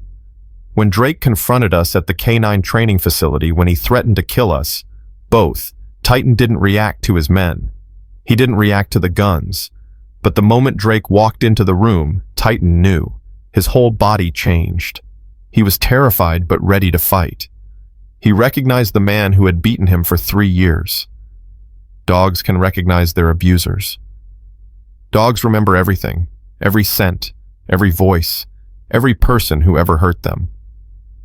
Titan knew Drake, and when I gave the command, he attacked the one person in that room he had been waiting 3 years to face. Marcus turned to the jury. You want to know how I know Drake is guilty because my partner told me, and he never lies. The defense cross-examination lasted 2 hours. They tried to discredit Marcus. They called him unstable. They pointed to his years of disability, his refusal of prosthetics, his isolation. They suggested he was motivated by revenge, by bitterness, by a desperate need to blame someone for his own failures. Marcus answered every question calmly. He didn't rise to their provocations. He didn't lose his temper. And through it all, Titan sat at his feet watching the defense attorneys with steady, unblinking eyes. The final question came from the lead defense attorney, a silver-haired man named Harrison. Officer Cole, isn't it possible that you've simply convinced yourself of Commander Drake's guilt because you need someone to blame? Isn't it possible that your dog was stolen by someone else entirely and you're projecting your anger onto a decorated police officer? Marcus was quiet for a moment. Then he looked at Titan. May I demonstrate something for the court? The judge nodded. Marcus stood and walked to the center of the courtroom, Titan following at his heel. He stopped about 10 feet from the defense table. Titan, he said quietly. Find him. Titan's ears went up. He began walking slowly through the courtroom, sniffing the air. He passed the prosecutor's table. He passed the gallery. He passed the court reporter. Then he stopped directly in front of Commander Drake. Titan sat down. He didn't growl. He didn't bark. He simply sat there staring at Drake with those golden brown eyes and made that whispering sound. The sound of recognition. The sound of remembrance. That's how I know, Marcus said. That's how I've always known. The jury deliberated for 4 hours. Marcus waited in the hallway with Hutch, who had been discharged from the hospital with his arm in a sling. Sarah Chen had come from the veterinary facility. Miguel sat nearby with Shadow. Helen was watching from home, still recovering but stable. When the bailiff announced the verdict was ready, Marcus's heart stopped. They filed back into the courtroom. The jury foreman stood. On the count of conspiracy to commit murder, how do you find guilty? On the count of racketeering and organized crime, guilty. On the count of animal cruelty in the first degree, guilty. The word echoed 47 times. Guilty on every count. Guilty of everything. Guilty beyond any shadow of doubt. Drake showed no emotion. His attorneys slumped in their chairs. The gallery erupted in cheers until the judge demanded order. Marcus looked at Titan. The dog was watching him, tail wagging slowly, as if he understood that justice had finally been served. We did it, boy, Marcus whispered. We got him. The sentencing hearing came 3 weeks later. Marcus was asked to deliver a victim impact statement. He stood before the court, Titan at his side, and spoke from the heart. 3 years ago, I lost my legs. But that wasn't the worst thing that happened to me. The worst thing was believing I had lost my partner, my friend, my brother. He looked at Titan. For 3 years, I gave up. I sat in a wheelchair and felt sorry for myself. I thought my life was over. I thought I had nothing left to live for. He turned to face Drake. You took my dog. You tortured him. You made him fight for his life while I was drowning in my own grief. You stole 3 years from both of us. But you made a mistake. Marcus's voice grew stronger. You didn't break him. 3 years of beatings, 3 years of fighting, 3 years of hell, and you still couldn't break him. He remembered who he was. He remembered who loved him. And he came back. Marcus stepped closer to the defense table. That's what I want you to think about for the rest of your life. In your cell in the darkness, I want you to remember that a dog was stronger than you. A dog was braver than you. A dog had more humanity than you ever will. The judge sentenced Drake to 35 years in federal prison without possibility of parole. As Drake was led from the courtroom in chains, he passed within inches of Marcus. This isn't over, Drake hissed. Marcus met his eyes without flinching. Yes, it is. Titan growled softly. Drake flinched. For the first time since the trial began, something like fear flickered across his face. Then he was gone, and Marcus was finally free. 3 months after the trial, Helen Cole left the hospital for good. Her heart was stable. Her strength had returned. The doctor said it was a miracle. Marcus knew better. It wasn't a miracle. It was Titan. Every day during Helen's recovery, Marcus had brought Titan to visit. The dog would sit beside her bed for hours, his head resting near her hand, his presence a constant source of comfort. Helen's blood pressure dropped when Titan was there. Her heart rate stabilized. Her mood improved. Therapy dogs are known to have healing effects, Dr. Chen explained. But I've never seen anything quite like this. It's like Titan knows exactly what she needs. He does, Marcus said. He always has. The day Helen came home, she stood on the porch of their house and breathed in the mountain air. Marcus stood beside her on his prosthetics. Titan sat at their feet. I never thought I'd see this day, Helen whispered. Which day? The day my son came back to me. She took his hand. Not just walking, but alive, really alive, for the first time in 3 years. Marcus looked at Titan, then at his mother, then at the world spreading out before them. I have someone to thank for that, he said. Titan's tail wagged. He made that whispering sound, and both Marcus and Helen laughed through their tears. That night they sat on the porch watching the sunset. Helen in her rocking chair, Marcus in a regular chair, his prosthetics extended before him.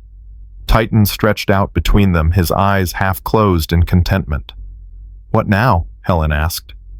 Marcus had been thinking about that question for weeks. He had been offered his old position back in K9. He had been offered promotions, medals, commendations. He had been offered book deals and movie rights and speaking engagements. He had turned them all down. I want to help, he said. Not just police dogs. All the working dogs who've been broken.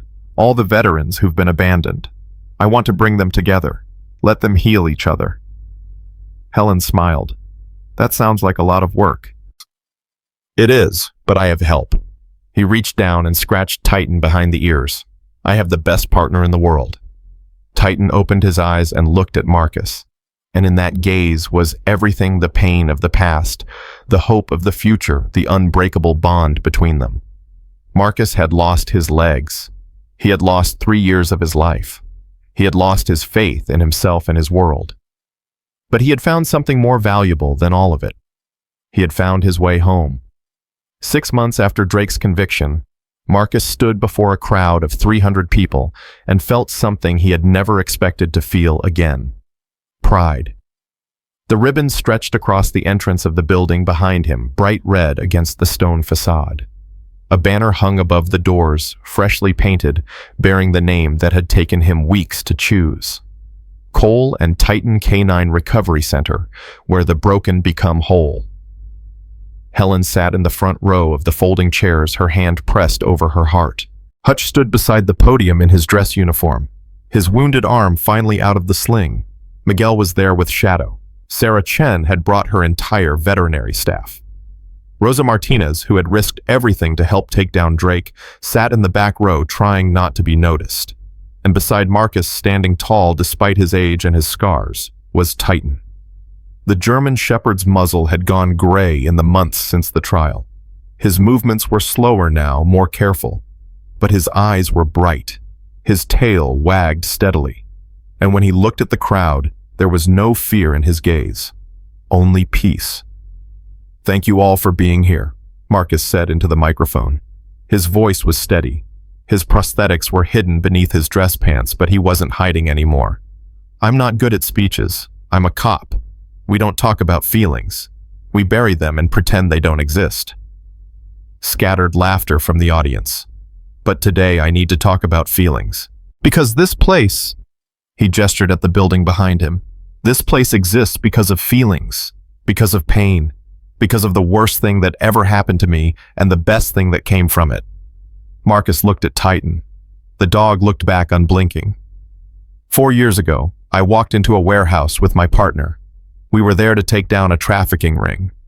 We were there to save people. Instead, I woke up in a hospital with no legs and a chaplain telling me my dog was dead. The crowd was silent. Helen wiped her eyes. I gave up, Marcus continued. For 3 years, I sat in a wheelchair and waited to die. I pushed away everyone who loved me. I stopped hoping.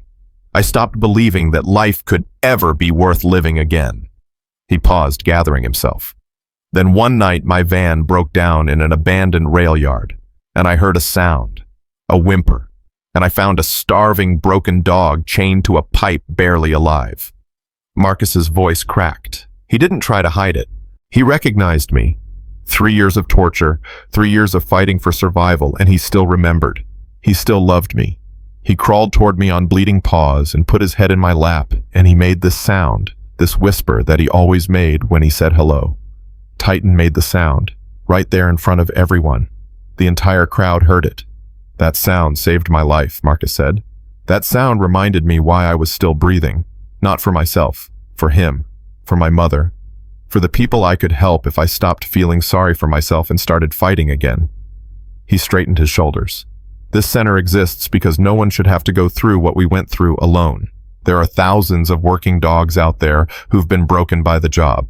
Thousands of veterans who've been abandoned by the country they served. They need each other. They need a place where they can heal together. Marcus smiled. It was a real smile, the kind that reached his eyes. So, welcome to the Cole and Titan Canine Recovery Center. Welcome to the place where broken things become whole again. He cut the ribbon. The crowd erupted in applause. The first veterans arrived 2 weeks later. There were 5 of them, each carrying wounds that couldn't be seen. PTSD, depression, survivor's guilt, the invisible scars that never fully healed. Marcus met them at the entrance with Titan at his side. He shook each of their hands, looked into their eyes, and said the same thing to all of them. You're not broken. You're just bent. We're going to straighten you out. The dogs came next. German Shepherds, Belgian Malinois, Labrador Retrievers, all former working dogs who had been retired due to injury or trauma. Some had been police canines. Some had served in the military. Some had been search and rescue dogs who had seen too much death. All of them were damaged. All of them were scared. Marcus paired each veteran with a dog, not randomly but carefully based on needs and temperaments. A young Marine with severe anxiety was matched with a calm, steady lab named Duke. An Army medic who couldn't sleep was paired with a German Shepherd named Ghost, who suffered from the same nightmares. The dog isn't a tool, Marcus told them during their first group session. He's not a prescription. He's your mirror. When you're anxious, he feels it. When you're calm, he relaxes. You can't lie to him. You can't pretend. He knows exactly what you're feeling, and he responds to the truth. One of the veterans, a woman named Jessica, who had lost her arm in Afghanistan, raised her hand. What if the truth is that I'm a mess? Then you're in the right place. Marcus looked at her with understanding. We're all messes here. That's the point. You don't have to be perfect. You just have to be honest. Jessica looked down at the young German Shepherd mix sitting at her feet. The dog's name was Rocket, and she had been found wandering the streets of Kabul before being rescued by a military contractor. She's scared, Jessica said quietly. So are you. How do you know? Marcus smiled. Because I was scared too. For 3 years I was terrified of everything. Terrified of failing. Terrified of trying. Terrified of letting anyone see how broken I really was. What changed? Marcus looked at Titan, who was lying beside him, watching the group with his golden brown eyes. He did. He showed me that being scared doesn't mean you're weak. It means you're alive. And being alive means you have a chance to get better. Jessica's eyes filled with tears. Rocket pressed against her leg, sensing her distress. Slowly, hesitantly, Jessica reached down and touched the dog's fur. Good girl, she whispered. Good girl. The weeks became months. The center grew. What had started as a small pilot program expanded into something Marcus had never imagined. Donations poured in from across the country. Volunteers arrived every week. Local businesses offered support. News crews came to document the work. But Marcus wasn't interested in publicity. He was interested in results. and the results were remarkable. The veteran with severe anxiety learned to leave his house for the first time in 2 years. The medic who couldn't sleep started getting 6 hours a night with Ghost curled up beside him. Jessica the Marine, who had lost her arm, was training Rocket to become a certified therapy dog so they could help other wounded warriors together. "You're changing lives," Sarah Chen told Marcus one afternoon as they watched a training session from the observation deck. "You know that, right? They're changing their own lives. I'm just giving them a place to do it. Don't be modest. It doesn't suit you." Marcus laughed. It was a sound he made more often now, a sound he had thought was gone forever. "How's Titan?" Sarah asked, her voice careful. Marcus's smile faded slightly. He knew what she was really asking. "He's slowing down," he admitted. "The vet says his heart is weakening. Too much stress over the years. Too much damage." "How long?" "Months. Maybe a year if we're lucky." Marcus swallowed hard. "He's 11 years old, Sarah. That's old for a German shepherd, especially one who's been through what he's been through." Sarah put her hand on his arm. "I'm sorry." "Don't be. He's alive. He's happy. He's surrounded by people who love him." Marcus looked down at the training yard, where Titan was lying beside a young veteran watching over him like a guardian angel. That's more than most dogs ever get. "What will you do when he's gone?" Marcus was quiet for a long moment. It was a question he had been avoiding, a question that terrified him more than Drake ever had. "I'll keep going," he said finally, "because that's what he would want. That's what he taught me." The first crisis came 6 months after the center opened. A veteran named Thomas had been making excellent progress. He had bonded with his dog, a Belgian Malinois named Apache. He was attending all his therapy sessions. He was rebuilding his relationship with his estranged daughter. Then, without warning, he disappeared. Marcus found the note on Thomas's bunk at 6 a.m. 3 words. "I'm sorry. Goodbye." "Lock down the facility," Marcus ordered. "Nobody leaves until we find him." "Marcus, we should call the police." "No time. He's been gone at least 2 hours. If he's going to do what I think he's going to do, we have minutes, not hours." Marcus grabbed his keys and ran for his truck. Titan was already at his side, sensing the urgency. "You can't go alone," Hutch shouted, chasing after him. "I'm not alone." Marcus opened the passenger door and Titan jumped in. "I have the best tracker in Colorado." They drove for 20 minutes following Titan's nose.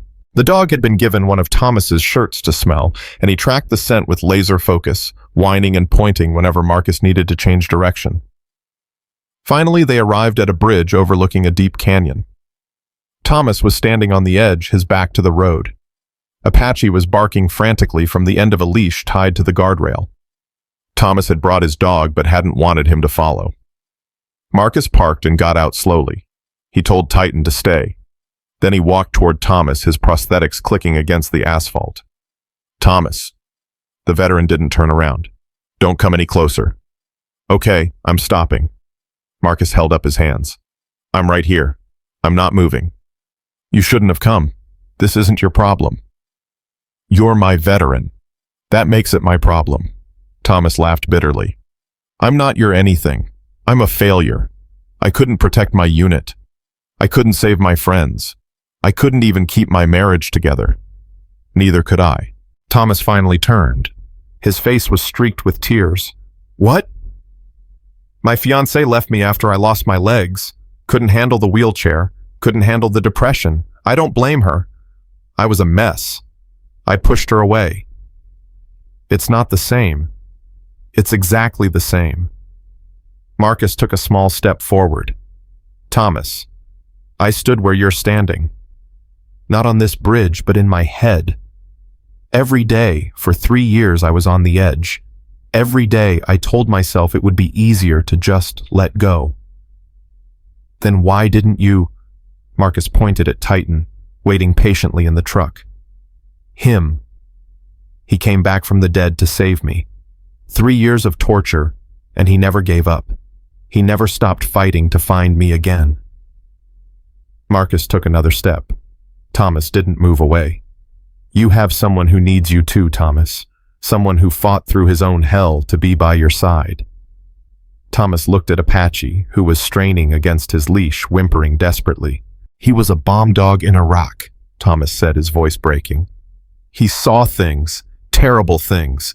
The army was going to put him down because he was too traumatized to work. I adopted him. I saved him.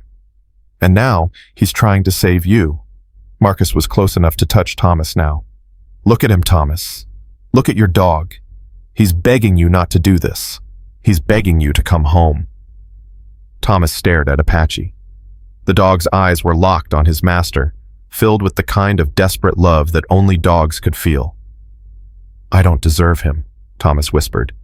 None of us deserve them. That's not the point. The point is, they choose us anyway. They love us anyway, and the least we can do is try to be worthy of that love. Marcus held out his hand. Come home, Thomas. Apache needs you. I need you. This isn't the end of your story. It's just a really dark chapter. Thomas looked at Marcus's hand, then at Apache, then at the canyon below. How do I keep going, he asked. How do I face another day? The same way I do, one step at a time, with someone you love beside you. Thomas reached out and took Marcus's hand. 1 year later, the center celebrated its first anniversary. 50 veterans had completed the program. 35 dogs had been rehabilitated and placed in permanent homes. The model had been replicated in 3 other states, with more planned. But the celebration was bittersweet. Titan was dying. The old dog lay on his bed beside the fireplace in Marcus's office, surrounded by the people who loved him. Helen sat in a chair nearby, her hand resting on his flank. Hutch stood by the window, unable to look. Miguel and Shadow had come to say goodbye. Jessica and Rocket were there, Thomas and Apache. Dr. Sarah Chen knelt beside Titan, her medical bag open but unused. There was nothing left to do. The dog's heart was failing. It was only a matter of time. Marcus sat on the floor beside his partner, cradling Titan's head in his lap. The German shepherd's breathing was shallow and labored, but his tail still moved weakly when Marcus stroked his fur. You were the best partner I ever had, Marcus whispered. The best friend. The best brother. Titan made that whispering sound, softer now, weaker, but unmistakable. I know, boy, I know. Marcus's tears fell onto Titan's fur. You saved me. You saved all of us, and I will spend the rest of my life trying to be worthy of you. Titan lifted his head with visible effort. His golden brown eyes found Marcus's face. There was no pain in them, no fear, only love, only peace, only the absolute certainty that he was exactly where he belonged. It's okay, Marcus choked out. You can rest now. You can finally rest. Titan's tail wagged one last time. His eyes held Marcus's gaze for a long, eternal moment. And then with a soft exhale, he laid his head down. The whispering stopped. The room was silent except for the sound of weeping. Helen buried her face in her hands. Hutch turned away, his shoulders shaking. Miguel held Shadow close, and the young German shepherd whined softly, as if he understood. Marcus didn't move. He sat there with his partner's head in his lap, stroking his fur, memorizing the feel of him, the weight of him, the warmth that was slowly fading. Thank you, Marcus whispered. Thank you for everything. They buried Titan on a hill overlooking the center beneath an oak tree that would shade his grave in summer and shelter it in winter. The headstone was simple. Titan, K9 Unit Number 4478. Partner, brother, hero. Marcus visited every morning, rain or shine, summer or winter. He would sit beside the grave and talk to his partner, telling him about the veterans who were healing the dogs, who were finding homes, the lives that were being saved.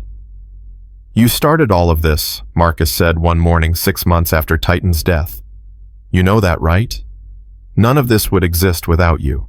A young German shepherd puppy bounded up the hill, her tongue lolling, her eyes bright with mischief. She was 8 months old, with a copper and black coat that reminded Marcus painfully of Titan. Her name was Hope. She had been born to one of the center's rescued dogs, and Marcus had known from the moment he saw her that she was meant to be his. Hope flopped down beside Titan's grave, panting happily. She didn't understand why Marcus came here every day. She just knew he needed company. "You would have loved her," Marcus told the headstone.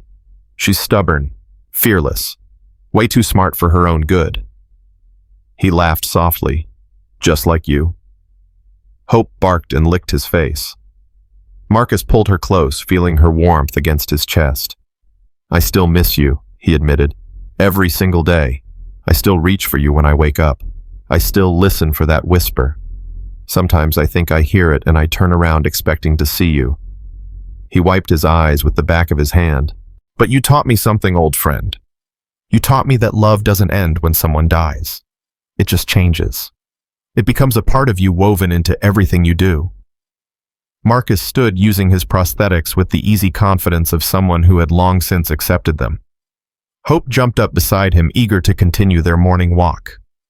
"I'm going to keep fighting," Marcus said, "for every veteran who's lost hope, for every dog who's been broken, for everyone who needs someone to believe in them when they can't believe in themselves." He placed his hand on the headstone. "That's your legacy, Titan. Not the medals, not the headlines. The lives you saved by showing us all what love really means." Marcus turned and walked down the hill, Hope trotting beside him. The sun was rising over the mountains, painting the sky in shades of gold and crimson. Behind him, the oak tree stood guard over Titan's grave. And if anyone had been listening closely, really listening, they might have heard something on the morning breeze. A soft sound. Almost like a whisper. Almost like, "Hello." 5 years later, the Colon Titan K9 Recovery Center had become the largest program of its kind in the country. Over 300 veterans had graduated. Nearly 200 dogs had found new lives. The model had spread to 12 states and 3 countries. Marcus stood before Congress testifying in support of a bill that would mandate protection for retired working dogs. Hope sat at his feet now, a fully trained therapy dog who had helped dozens of veterans find their way back. "These dogs give everything for us," Marcus told the senators. "They serve on battlefields and city streets. They sniff out bombs and find missing children. They risk their lives every single day without asking for anything in return." He paused, letting the weight of his words settle. "And when they're broken, when the job has taken too much from them, we owe them more than a bullet or a cold kennel. We owe them the same care we give to human veterans, the same respect, the same love." The bill passed unanimously. That night, Marcus sat on the porch of his home, Hope curled up at his feet. Helen rocked beside him, healthy and strong despite her years. The mountains stood silent in the distance, eternal and unchanging. "You did it," Helen said quietly. "Everything you set out to do." "We did it," Marcus corrected. "All of us, Titan most of all." Helen smiled. "He would be proud of you." "I hope so." Marcus looked up at the stars, countless points of light scattered across the infinite darkness. "I like to think he's still watching, still looking out for us." "He is." Helen reached over and took his hand. "Some bonds don't break, Marcus. Not even death can touch them." Marcus squeezed her hand. He thought about everything he had lost. His legs, his partner, 3 years of his life to darkness and despair. But he also thought about everything he had gained.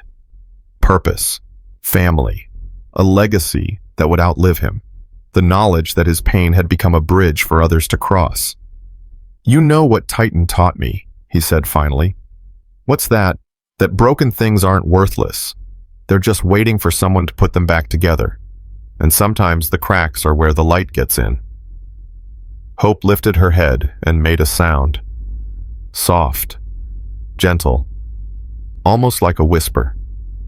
Marcus smiled and touched her fur. "I hear you, girl. I hear you." And somewhere beyond the stars, beyond the silence, beyond the veil that separates this world from whatever comes next, a German shepherd with golden brown eyes wagged his tail. Because he heard it too. Because some stories don't end when the page is turned, or the credits roll, or the heartbeat fades. Some stories echo through generations carried forward by those who refuse to forget. This is the story of a man who lost everything and found something greater. A dog who survived hell and came home to save his brother. A love that conquered death and darkness and despair. This is their story.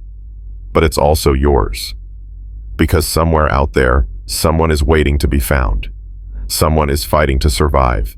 Someone needs to know that they matter, that they're loved, that their life has meaning. Maybe it's time to start listening for the whisper. Maybe it's time to be the one who answers. And maybe, just maybe, the hero you've been waiting for has been beside you all along. If this story touched your heart, please hit the like button and share it with someone who needs to hear it. Subscribe to our channel for more stories about the unbreakable bond between humans and animals.